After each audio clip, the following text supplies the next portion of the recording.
And do you think education with real Islam can solve the problem of radicalism?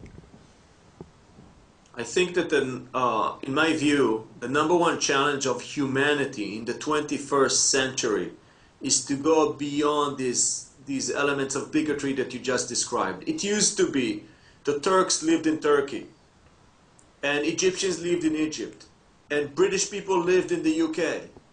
But nowadays, we are all intermingled. If you look at the population in Europe, if you look at the population in the United States of America, if you look at Latin America, wherever you go, you see populations that are intermingled, religiously, culturally, nationally, etc. Yes, we still have nation states. You have the state of Israel. 80% of the people in Israel are Jews. But 20% of the people in Israel are not Jews. And therefore, the challenge of coexistence all over the world is the #1 challenge of humanity. And to the extent that Judaism, Christianity, and Islam can bring forward to the public sphere messages of coexistence, of mutual respect, at least of tolerance, not even respect. First tolerance, then respect, coexistence. This is the critical challenge of humanity, and I think that in this respect, we have to collaborate across religions, across cultures, across nations, because the nations and the societies that will not be able to figure out coexistence, they are doomed to violence, to tensions, to lack of well-being, and therefore they will lose their best and brightest. The young people will go to the places where they can be in security and thrive. So actually I believe that the issues you're talking about go far beyond Islam. There are challenges of humanity, and there are challenges that people of all religions and faiths need to collaborate on. Definitely.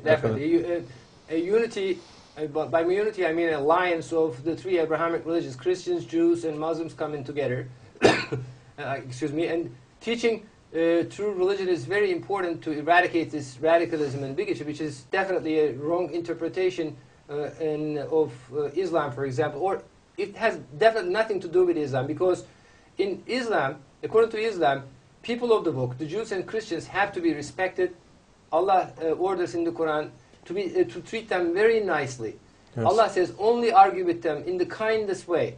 Monasteries, churches, synagogues, and the mosques are places to be protected, and even Muslim men are allowed to marry Jewish and Christian wives. So there is no reason for conflict.